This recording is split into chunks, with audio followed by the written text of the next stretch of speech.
अस्सलाम वालेकुम भाई साहब। देखो ये कोई सेटअप नहीं है कि ऐसे माजरी पिंजरे में अंडा दे देती है, इधर से निकाल लेते हैं। दूसरा नंबर, क्रॉस भी इसको पिंजरे के अंदर ही कराते हैं। ब्रीडिंग के लिए कोई सेटअप नहीं है, सिर्फ इतना रखने के लिए जगह बनाई हुई है।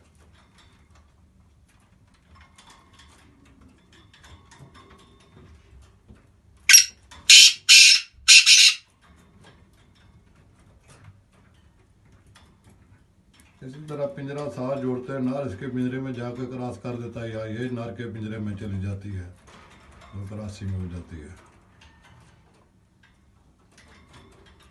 इतना सारा काम है।